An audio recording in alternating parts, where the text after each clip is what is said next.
Hi, I'm Deanna. Welcome back to Ribbon Candy Hooking. Today I've got a beginner video, very beginner video. And what I'm doing today is I am putting together a kit. We are celebrating the line of Nancy Thomas designs in the Ribbon Candy Hooking store. And today I put together a kit for Hunter Thomas to start hooking one of her mom's designs. This is called Akoma. It's a pumpkin design, one of 4 that are available in the shop. Super festive and fairly simple for a beginner. So I have put the colors together and this kit is on the way to Hunter. Now this is a beginner video for all beginners. I'm using this as an example of how to start from absolute scratch. And this will be a multi-part video, which I hardly ever do. I'm always worried that people will not be able to find like the subsequent parts because I have that issue with stuff on eBay with knitting type videos. Let me know if it's a problem and I'll link them together. So today we are looking at getting the pattern started. I'm going to bring you down here to my workspace and hope that you stay right there. So what I've got, I'm going to show you backwards. Now my pattern has a very small border. I found a little scrap of linen that fit and I can deal with that. You will, with my kits, Hunter, you will have a huge border so that you can add borders if you want to or do whatever you want. But for me, I've got a very small border and I've got mine on linen. Hunter, yours is going to be on monk's cloth, which is that white gridded material. The first thing I'm going to do is I'm going to take my pattern and stretch it over my frame. Now, in terms of what to do first, people will have mixed opinions on this. And this is, a lot of people are taught traditionally to always start in the center. This is not needlepoint. This is rug hooking. You can start wherever you want. I tend to start where I want, where the color is that I like the most, where the part is where the wool that I'm dying to touch and handle is. I go for that part first. If it's something super complicated and I feel like doing it jigsaw puzzle style, sometimes I do the border first. But it is what it is. In this case, for this design, you can see the main motif of this design is a pumpkin. I'm going to start with the pumpkin. And the first thing I'm going to do is, so I've got that centered, in other words. I'm pulling, I have a little tiny traveling frame here, a little beginner's frame. You can always email me if you're looking for frames. I can direct you to the most cost-effective ones because they can become horribly expensive. Tight as a drum, because the tighter it is, the more open your little holes are going to be on your weave and the easier it is to hook when they're nice and open. So I've got this centered because I'm going to be doing my pumpkin first. You decide for your piece what you're working on, what your first part is going to be, and you just center that on your frame. So there are lots of different kinds of frames. I cover that in other videos. This time we're looking at just getting our design on the frame. I'm going to be looking at doing the pumpkin. I can see from my design that the pumpkin is green, unexpected. That's what I love about this particular pumpkin. I love all 4 and I'm going to hook all 4. But we've got the almost zucchini green, a bubblegum pink sky, lime green grass, and an orange ground with a little sort of brownie maroon house with a red chimney stack and 2 Canada geese, a little white fence in the background too. So what I'm going to do now is look at the colors that we've got here. So the bags are going to look like this for this kit. You're going to have 2 bags that look just like this. Hunter, exactly the same in the same order. So let's first look at the pink one. In the pink one, you're going to find a giant wad of, the mixed one, giant wad of pinks. And the reason there are so many pinks in here are because there's so many pinks in this sky. It's not a pink sky, it's a many color of pink sky. So for that reason, we have got carnation pink, rose pink, neon pink, bubblegum pink, bazooka pink. Every shade of pink that is in this sky should be right here.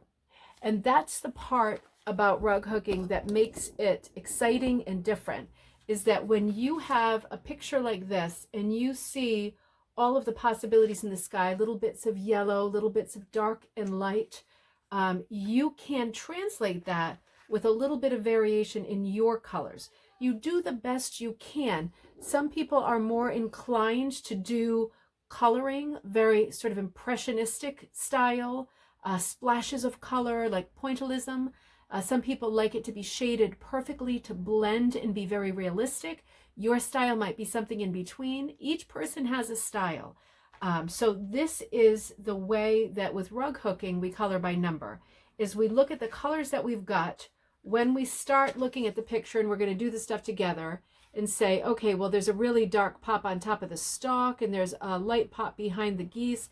And we start from there. We look and then we consult and we hook and look and consult and hook and make choices as you go. And if there's a few pieces that aren't exactly like the picture, if they're in the way that you like them, then they're perfect. The thing is for the sky to be pink, and you have a lot of strands of pink, so you can make it exactly the pink that you want. And now we've got one little red. That's one little strand because it's going to take probably 1 or 2 loops for the chimney here. That's the only bit of red on there. So there's one little red. Then we've got some what's called antique black. In rug hooking, antique black is not exactly black. It is a black base with a lot of colors dumped on top of it. Like this is a little bit lighter that I used to tie it up. But browns, maroons, eggplant, dark navies, dark purple.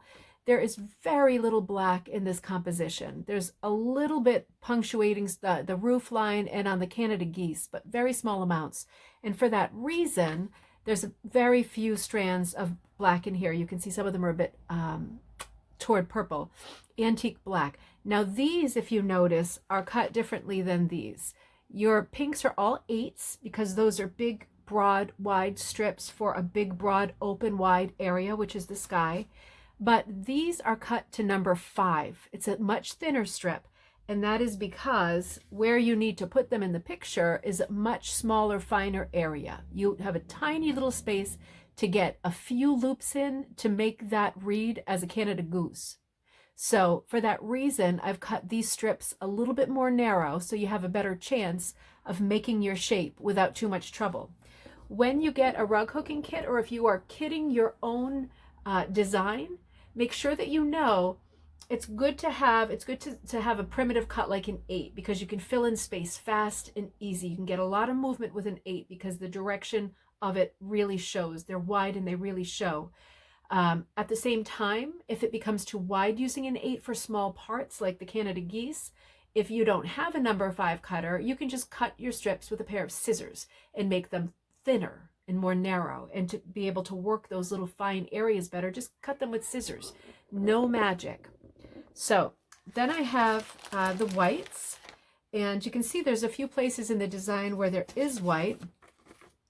The roof, the picket fence, the word Acoma, and the plume of smoke. But also, if you look closely, there are bits of white outlining the pumpkin. So I'm going to include those to make it look exactly like this composition. It'll be up to you if you want to do that too, but you have the material for it. There are 2 kinds of white in here. There is this slightly printed, you see a very, very, very, very faint sort of butterscotch and sage green, very faint plaid on there. And then there is a few in the batch, that are just snowy white. This is called angelic white, I think. This is from Dorwool, D-O-R-R. That's one of the big players in rug hooking up in Maine. So that's the whites. Now for the house is a real small area right here. And you see the front of it is a little bit more red and bright than the side, which is a hair darker. So we've got some rust colors. And then just like with the antique black, we've got a mix. This is how you get painterly with rug hooking, is having things that are mixed colors to choose from that change color as you go. This will be great for the side of the house. This will be great for the front of the house. Let's look at the house again. So you see how the front of the house is a little bit more red. The side of the house is very rust, but it's not all one color. It's not exactly all one color. Now, I cut the rusts in the 8 a little bit thicker. That's a bigger, flatter area. But on the side, you've got all the window cutouts. So these are cut to 5 because you might need a little bit of a narrower strip on the side where it's just a little bit more fiddly. This is pretty open on the front of the house, but on the side, you got to work around all those windows. So you need a little bit of a narrower cut. Then I've got for the ground a few things. I've got a dark and a light pumpkin. This is really, really, truly orange, and this is really golden. And you can do a mix of those two, as is here, around the signature, the Nancy Thomas signatures over here. The word Akoma is over here in white. And then you've got at least 2 colors of orange. You can blend as you go with these. You can see on this side here, there's a little more of the brownie rust, but in other places it's proper bright orange. So these 2 colors should do that. So that is this bag accounted for. I'm gonna put all these away. These can kick up a real dust storm, so just be aware of that. It's wool. Shouldn't get cancer from it. We never heard you get cancer from wool before, but it is going to kick up a dust storm. It's one of the things about it. So you can tell what this next bag is for. This is for the pumpkin, of course. Now, the first thing is that you have a few greens on top that are, it's these actually, yours are in better order. These stay down. These greens here are in the lime green family, right? You know that obviously the difference between lime green and Kelly green or evergreen. These are all in the lime green family. So it's pretty obvious, I think, that these are going to be for the grass on the hill behind. That very lime green color. But again, it's not just lime green. It's many colors of lime green. And that's why we have many colors of lime green. We have a neon quality. We have a sort of celery, sagey lime green. We've got a soft plaid that has, again, a very subtle sort of tweed of dark brown or black in it. And then there's a fourth, more leafy green. So these 4 greens collectively will make the most stunning hillside. Little shadow under the house, just as you'd expect, almost like a reflection of the rust. You can put the darker one in there. This one is clearly darker and more brown than the other shades of green. It's real easy to tell when you've got it in front of you. Now the rest of this bag is pumpkin. Pumpkin, pumpkin, and more pumpkin. This is a lot of shades of pumpkin. Let me liberate these guys. This is a lot of pumpkin. I mean, not pumpkin color, but pumpkin colors, because this is a lot of pumpkin colors. There's a lot in here. You've got all this sort of striations. You've got almost like a lumpy, moldy quality around the bottom. You can do all that really accurately with several colors of green. So we've got the dark, dark, dark evergreen. This is from a recycled suit, actually. This is really dark, almost a black evergreen. You'll use those in some places. Again, you're looking and you're making decisions as you go, and the decisions you make are going to be the right decisions. This is not rocket surgery. This is art. So if you feel that this part is the darkest value in the pumpkin, then start there and put those there. What you see is right. These 2 are lighter for highlights. You can see there's some highlights coming down. You're going to want lighter colors. There's tons. This is way more wool than you can ever use. And then we've got 2 mixed ones. A very bright mixed, and then more of a purple green mix. And again, these together, they will change color as you go, but they're going to make up the body of the pumpkin. So I'm going to start hooking. And this is the fun part. I can see, I'm going to start over on the left-hand side. I can see that it's quite dark on the top and around the side. So I'm going to start hooking this area in my darkest green. That makes the most sense to me right now. I'll get some strips from the top down and I'll see how that goes. Let me show you what hooking is. Let me get you as close as I can get you. Come over here. Now, I'm going to I have a little magnet. It's called a needle nanny, like babysitter, like Mary Poppins. I clip that on there so I don't lose my stuff. You just keep your stuff in a bowl or a mug or whatever. I keep my scissors handy. So I am going to hook right here. I'm going to start the green here. So I'm going to take one of my strands. I've got a nice thick number 8. I'm pulling it out. All right, my computer keeps my phone keeps shutting off here. I'm going to have to destroy something expensive, I'm afraid, if this keeps up. But I just didn't realize I wasn't with you and I started hooking. So let's go back and start hooking together. Now, one of the things I might add, just as an idea, when you're starting, I just pinned this here too while I was fooling and fighting with the phone, just so I can see that and you can see that readily. Another thing that you can do, if you have notes to yourself, you know, for example, over here on the pumpkin, on the grass on that side, it's dark. You can always take a Sharpie. Make sure it's a Sharpie and make sure it's black so it doesn't bleed. And just write right on your pattern like dark. You know, you can do things like that as you go, or, you know, add lines or whatever, which I don't particularly need there. But I'm just saying, if you want to take a marker and add things to your pattern that help you fill it in, you can do that, but just make sure you use a black Sharpie. Sharpies are for sure. They will not bleed. Don't get something else. Don't get the cheap brand. Don't get a red or a blue, black Sharpie if you want to put notes for yourself right onto your base. So, and I want to also remind you, at least with this pack and with many of my kits, there's 2 cuts of the same color, right? So this color, I've cut it to 8s and I've cut it to 5s because you've got some skinny spots that you might want to put the darker colors. Like, Teddy, I'm recording a video, like in the house, and then the broader spots like on the pumpkin. So I'm going to try this again. We appear to be recording. Teddy's having a problem keeping his mouth zipped. So I'm coming under here. Now, this is how one hooks, okay? I'm going to show you from the top and underneath, and I'm going to shut this door before I kill someone. Okay. So I'm going to be hooking on the top. This is what I think of as the dummy hand here, and the blind hand underneath that you can't see. This is the smart hand that needs to do the work and the thinking.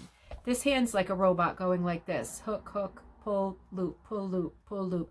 This one's down here going, where are you? Where are you? Where should you be? Let me feed this to you. So this hook comes down. Now we know I'm doing this part right here, this part of the pumpkin. This hook goes down where I want it, and it's waiting. This hook is waiting. This hand travels under here. I'm going to show you underneath. And here's the hook, and it's going to wrap around here. This seems tricky, right? I've got it wrapped on here. This seems tricky, but the more you do it, the faster it'll be. I'm pulling it up like this. Now I have a little tail on top. The reason you want to keep your tails on top, particularly as a beginner, is because when they are underneath and this blind hand is working overtime, feeding to the dummy hand on top, the hook, you will accidentally pull out a ton of work if your little tails were underneath. If you've got little chopped up tails underneath like this, you would accidentally pull that and there goes a row. So it's not like knitting in the way that you need to cry yourself to sleep if that happens because you lost 2 hours of work. It's not like that, but you still don't need that kind of aggravation. So my first one's in, my tail's up, and now I'm just putting my hoop under, pulling up, and underneath my hand just keeps feeding. Let me see if I can tip it better. I'm here by myself. I'm not going to ask the kids for help. Everybody's driving me nuts. I'm feeding, and it's going into the next hole each time. Now, I tipped it for myself to show you, and as a result, I feel like this is out of line now. So when that happens, just pull 1 or 2 loops out until you get it right. Question is always, are you going into every space? No, I'm not going into every space, and I do not count spaces. I've got linen. It's pretty flexible. It's pretty forgiving. It's pretty wide open. Monk's cloth a little bit less. It's a little bit tighter, monk's cloth to work. I'm putting it, I don't want it so tightly packed that it buckles the surface, the finished product, because you can't steam that out or stretch that out. So I don't want it super tight together, but I don't want gaps either. Little gaps are called holidays with rug hooking. I don't want a ton of holidays. It's better to have holidays than a lot of packing because, pull that one out. With holidays, you can fill the spots in. So I'm literally putting the hook down where I see the next obvious space. That was too far, so I pulled it right back out. Let me bring you right over me and see if that's good too. Let's see. Now this is something that takes practice. It might take you shorter or longer to get a real feel for this. If it's longer, just be patient. Just know you're not doing anything wrong. The blind hand underneath is hard to control. This is something new. If you are a lefty, it can be extra hard. Send me an email because there's some things you can do about that to make life easier. But this is just practice, and you are going to get this. You're going to get this sooner or later, and I bet it will be sooner because I bet that you are a creative person. Whoever you are out there watching this video, you are a creative person because you're watching this video, and you have it in your head already as a creative person to want to do well and succeed, and you will. This isn't, again, rocket surgery. So I pulled the tail up again. Now, I just want to remind you, when you're getting going, I'm going to continue on with the dark because you can see it carries down here. So I'm going to put my needle back in, my hook, and I'm feeling for, do you see this ghostly finger under here? This is like the finger that you put onto the toe of your shoe before you walk out of the store with a $200 pair of shoes and realize the toe is too close and it doesn't fit. This is that finger under here showing you here. Here's the spot, right? And that hand is also holding the wool.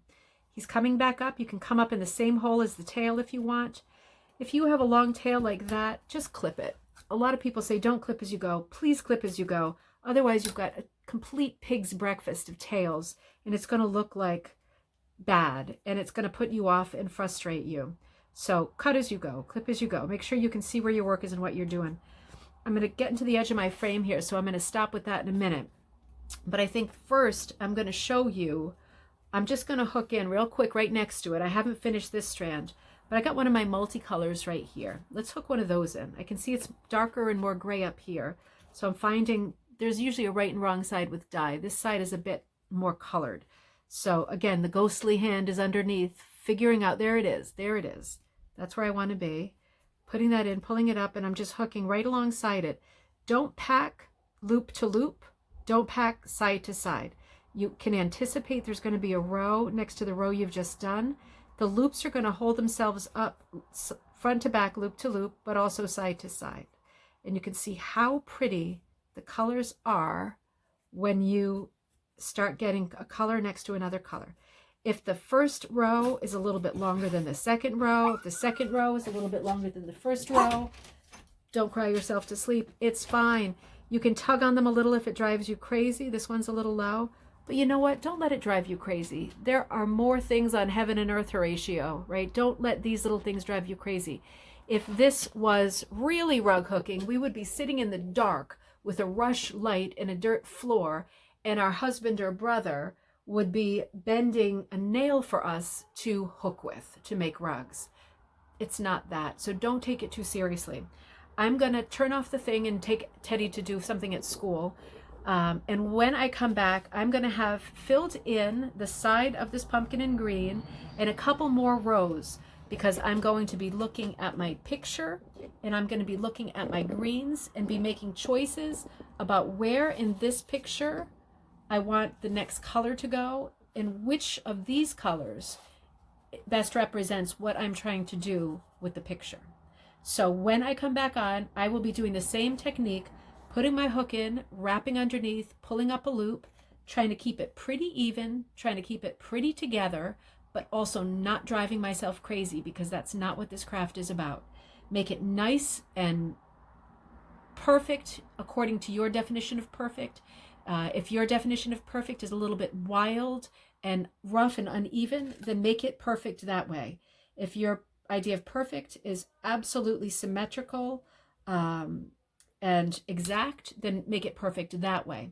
Just know that the general rule of thumb for hooking, the general rule of thumb, is you want to pull up your loops about as high as your strip is wide.